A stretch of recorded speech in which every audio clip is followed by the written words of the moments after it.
Good morning, everybody, and welcome to episode 2 of Real Talk with the Reeds. I am one of our two hosts, a lot of R's, a lot of E's, Reno Reed of the Reed team with Chartwell Realty in beautiful Kansas City, and of course, my co-host Sandy. Sandy, how are you doing? I'm doing well. How are you? I'm doing great. Anything new in your world professionally or otherwise? Um, since we've last spoken, just there's been a lot of rain in the area, Yeah.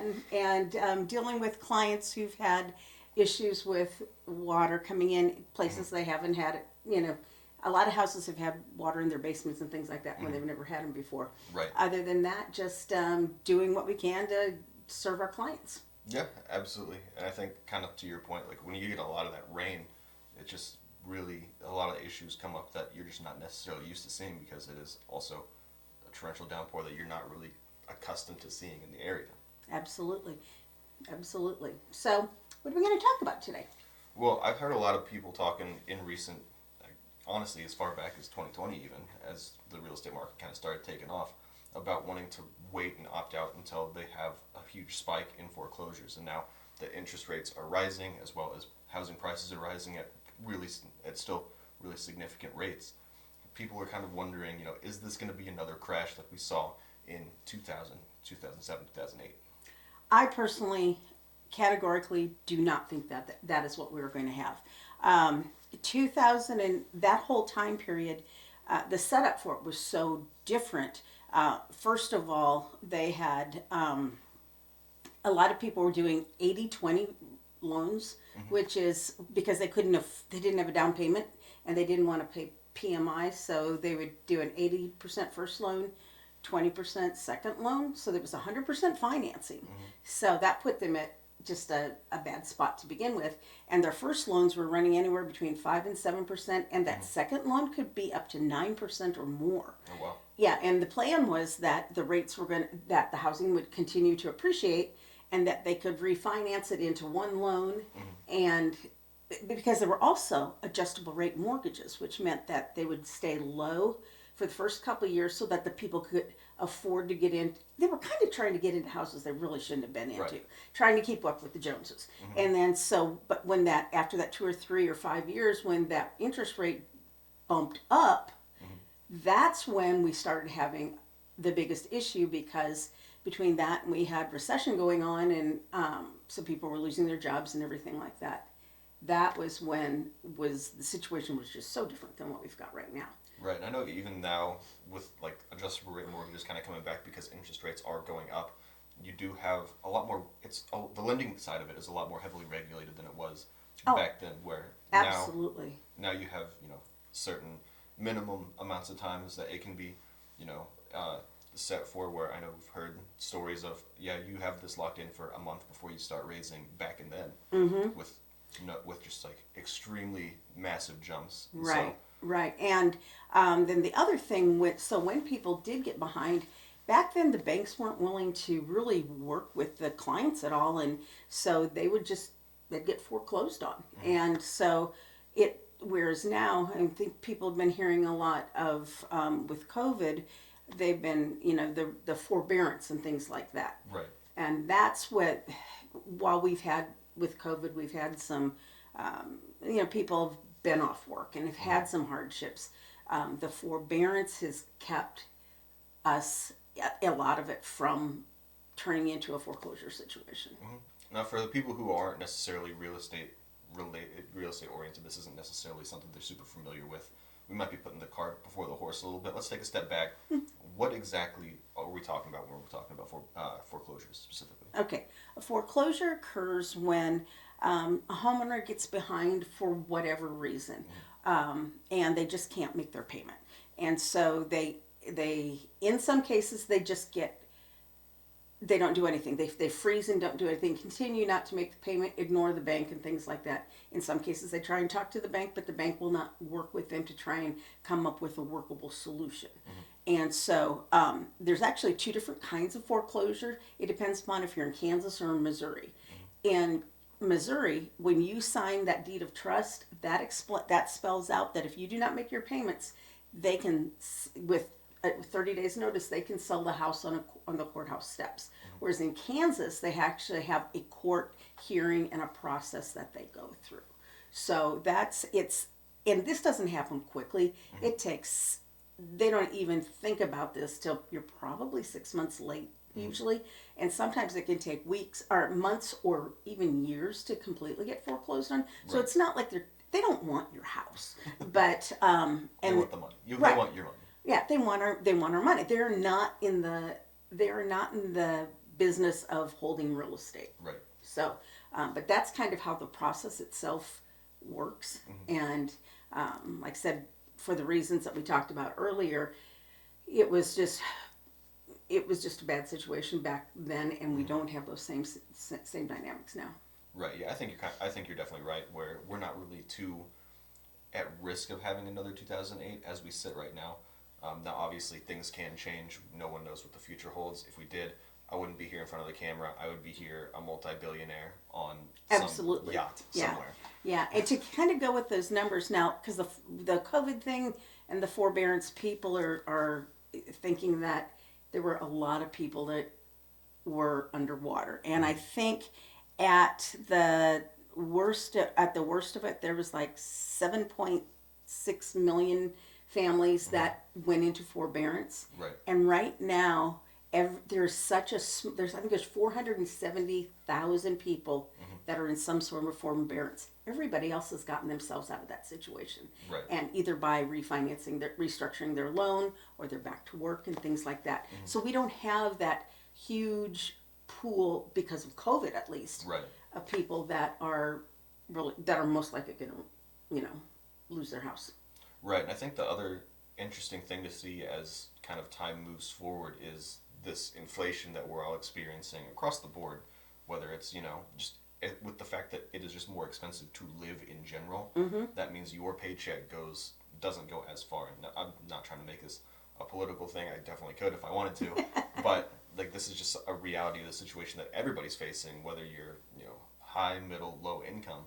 And so I do think that's going to put a lot more stress onto people. It will in certain populations. I just heard them talking about credit card usage and things like that, and debt in America right now. And they said that people are still spending money. Right.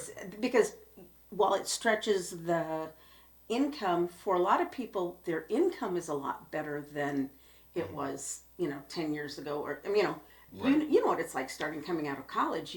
Is way more than it was just even a few years ago. So I think that's going to, for some people, it is going to be, if you really are living paycheck to paycheck, it is going to make it a little tighter. And Right. if they do get behind or anything like that, they should certainly reach out to one of us, because there are ways to keep. No one should have to go into foreclosure, Right. especially in this market, because almost everybody has equity in their house, whether they realize it or not, because of the rate. What's the rate? The average rate of appreciation has gone through the last year. Every year, it's about 6 or 8%. Yeah, it's typically about 6 or 8%. In the past couple of years, we've been talking double digits. Right. With, like, on the low end, 9%, which is still higher than your average. Right. So even if they bought their house last year and they had a job loss, a health issue, and things like that, chances are if they put money down, they're not going to be upside down. They'll at least break even if they had to sell it, Right. and shouldn't have to do that foreclosure.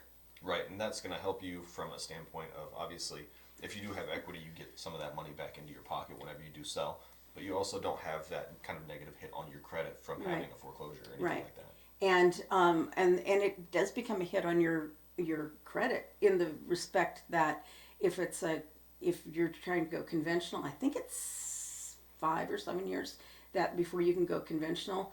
And on FHA and VA, their waiting period to get another house is less, but there's and it definitely is going to take a hit on your, because the biggest hit is the fact that month after month after month you're missing a payment, and so it just kind of it's not necessarily the foreclosure itself so much. Well, that plays a role in it, but it's Right. that month after month after month of missing payments that it creates an issue. Yeah, and it's one of those things that a lot of agents, especially kind of newer agents in these markets that are just extremely hot, have never really had to deal with or think about. Now, obviously, you've gone through it as an agent, kind of essentially right into the beginning of your career Yeah. where you're hitting your stride. And then obviously, secondhand, I've seen it as well, having both my parents be real estate agents as well. So, I mean, I think that's something that as we go forward, again, I don't think it's something that we're going to like really see a huge issue with. No. But if you do find yourself in kind of a precarious situation, it does give you some cause to kind of take a step back, really take a hard look at your options for a realtor, you know. Because again, someone who just got into the business last year because they saw housing prices were going really high and they're like, oh, I could make money doing this. When times get tough, that's when you really need the people who have a really fundamental understanding of what is the market doing, and then of course, what are your potential options. And so Absolutely. I think that's something that we have a lot to offer, specifically in foreclosures, but in just about any other situation you could as well. Correct.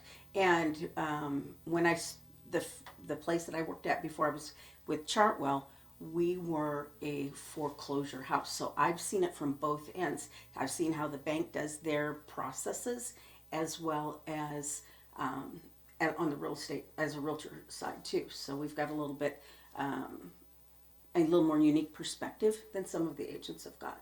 Right. But you know, going back to those numbers, is there going to be a big foreclosure boom?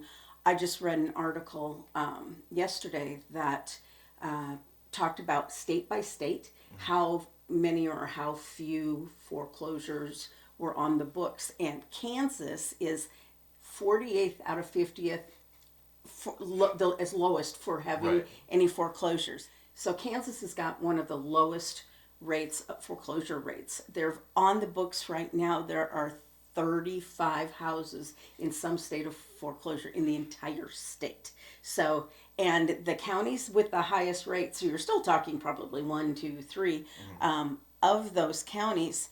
Leavenworth is the closest to us. Everything else, it's Seward, Shawnee, and Miami are the and Miami's kind of close, Right. but still on the fringes of the Kansas City metro area.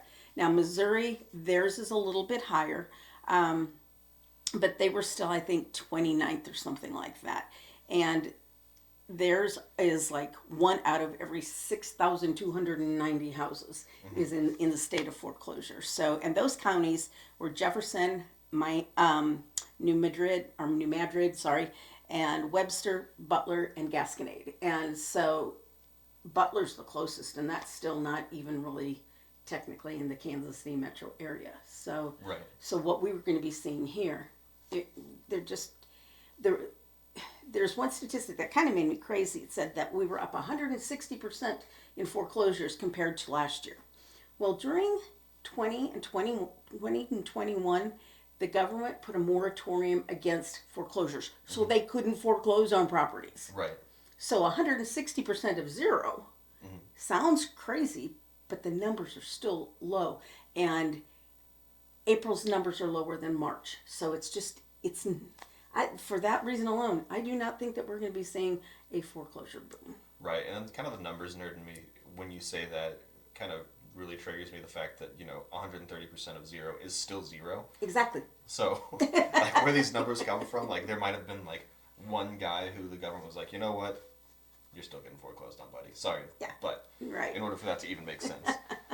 But yeah, I mean, the numbers really don't kind of play a huge part in making the picture look grim in the future. If we do have any issue from like a recession or a dip in the housing market, then you might have a potential increase, but because people they have that equity built already, so Right. if people buy right when it dips, and then they have issues, that's kind of more when you're at risk, as opposed to someone who buys today and the housing market dips, a year or two into the Right. into the future, depending on the scale of it. But And there are, the thing we haven't even talked about are short sales, and that is a process by which we can help a homeowner at risk that it keeps that foreclosure off their records. And that's where we work with the bank, and let's say that the house is worth less than what they owe on it. Then we show the information to the bank and say, will you take what it is really worth? And 99% of the time, the ones that I have done have always said yes, because we still do not want that house as a foreclosure, because it's thousands and thousands of dollars that the lender has to spend to get to the point of being foreclosed, getting foreclosed on, in attorney's fees and filing fees and all the different things like that. So I think that's something that a lot of people don't really realize, and this is the same thing for a renter. If you're getting evicted, foreclosure and eviction all go through the legal process. It's not, okay, you missed payment once, your landlord's going to come to your house and just start throwing your shit out the window. yeah, You know, it has to go through, the legal steps for it to. absolutely, yeah.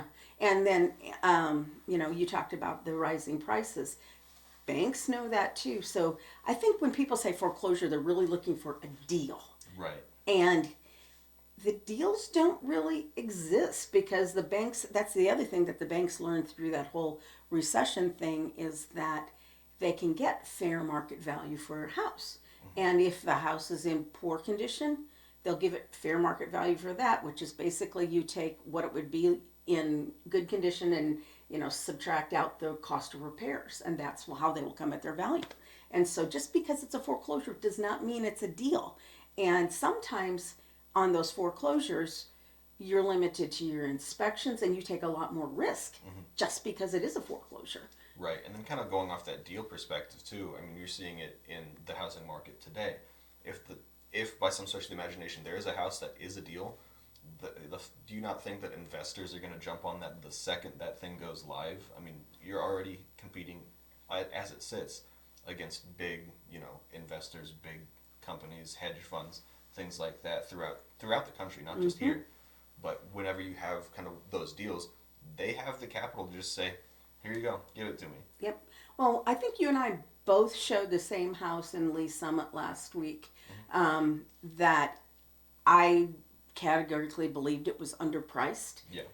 They had 30 offers on that house because everybody else thought it was a deal too. So, and that's kind of when you get, if the price is too good to be true, that's the kind of response you get in this market in certain areas. I mean, not everywhere, but that's been just last week's experience in a house, and it was a nice house in Lee Summit. I think it was 215, 220, and it should have been 240, 250, right, in my opinion. That's what it should have been listed for, and I imagine that's probably where it went. But when it's priced that low, you get a wider pool of buyers, so it could have been a strategy that they used to get more people in the door.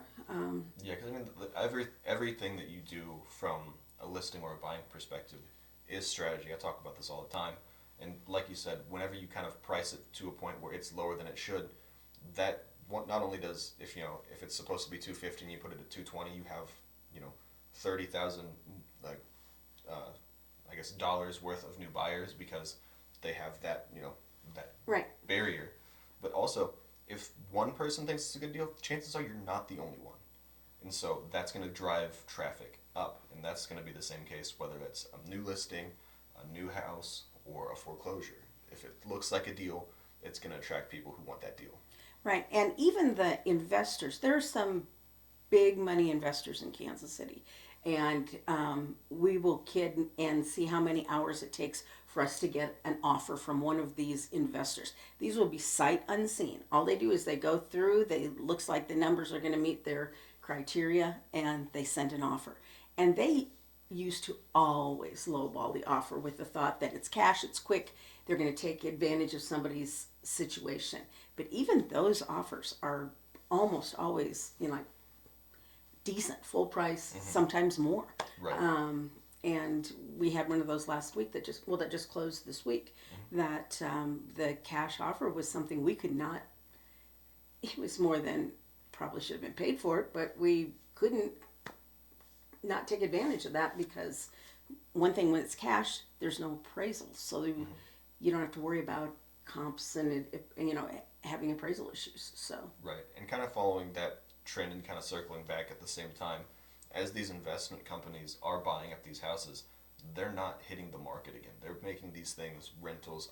Some of them will flip them, if it's the right type of situation. But a majority of these people are just buying these houses and they're holding them, which theoretically is going to keep real estate prices even higher because there's less supply going into the market as things kind of turn over. right, And so with these investment companies, typically they have a strategy. Typically, they're not going to have the financial issues when it comes to, meeting a mortgage payment, especially if they're paying cash.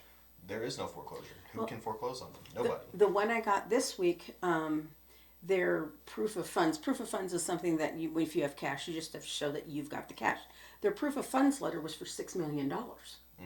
They're a big company. Right. And so when somebody sees that they've got deep pockets and they can buy a lot, and they're one of these big corporate buyers that, like you said, and you've talked about this in the past, mm-hmm. on how it's skewing the housing for everybody else. Right. Because they are these big buyers. Mm-hmm. And I think more itself kind of paints a grim reality for future generations, my generation and beyond. The young millennials, Gen Z. I think the next one's Generation Alpha after them. So okay, I didn't know what it was called. Kind of going back, but the reality is, as these companies hold on to these properties, it makes renting probably one of the more feasible options, especially if you're not seeing an increase in not necessarily minimum wage, but the wage that you are making, regardless of what it is, as long as that keeps up with inflation, which it just hasn't been historically in my entire lifetime. That's kind of one of those things that, as we kind of go on decade after decade, it looks like it has the potential to be a lot more grim, right, for future homeowners. So, if I have kids or something, I already have a house, so I can give that house to them, and I think that's going to be something that you are really at risk of seeing, is kind of generational wealth and generational poverty being tied to who can actually get a house today. Well, and I am starting to see, back in the day when our ancestors came over, and in certain cultures more so than others, it was not uncommon to have grandma and mom and dad and the kids all living these multi-generational houses. And I'm starting to see more and more of that. Part of it's probably because the baby boomers, as they're aging, the next generation wants to keep them close, but give them that, so that when they are needed. I don't know if that's exactly why, or if it's financial, but I don't know about you, but I'm seeing a lot more of that. People are wanting to live very much closer to their family again. Yeah, I think that definitely is part of it. And then, like you said, there's always a financial aspect to it. If grandma lives in California, you can't, you're not necessarily going to be able to afford California necessarily. Mm-hmm. It just really depends on you and your specific instances. But in the Kansas City metro, still, despite all the crazy stuff going on in the market, the metro is still one of the most affordable places to live in the entire country. Mm-hmm. Now, of course, there's smaller communities, but in terms of large scale communities, Kansas City does really well for itself. Yeah. So, I think that we with the going back to the inflation thing too, part of the reason for doing that is to put the brakes on things and hopefully slow down the rising interest rates, to hopefully slow down the inflation a little bit. And it may put a damper on the rising, that continuing rising prices, mm-hmm. but which is not necessarily a bad thing. It kind of depends upon if you're a seller or a buyer, right. But to put a little stability, it's kind of like the stock market. We, mm-hmm. When they first taught, everything drops, but then it kind of settles down for a little bit, and then we have our spikes mm-hmm. and that's with those interest rates, which were still, we are still lower than the average. The historical average interest rate for the United States is 7.7%. So we are still far below that. Right. Yeah. Just saw that statistic today too. Yeah, and I think from the inflation standpoint, the only thing, again, kind of going back to the cash buyer perspective, is mm-hmm.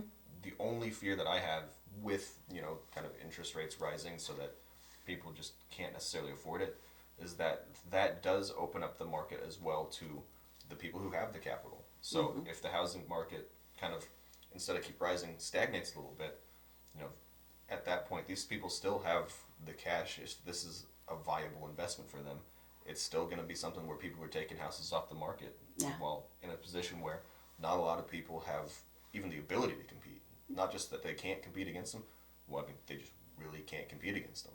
At least now, you're still in the game. You still have at least a fighting chance. Where if you can't put an offer in, you have no shot. Right. Yeah, I think that we're probably a little ways down the way before it becomes critical mass. Unless you're one of those buyers who's been putting offer after offer in a house just to try and get a house and keep getting beat out. Mm-hmm. Then it's just your reality right now. Right. So, interesting times we live in. Yes, it is. So, anything else we need to talk about?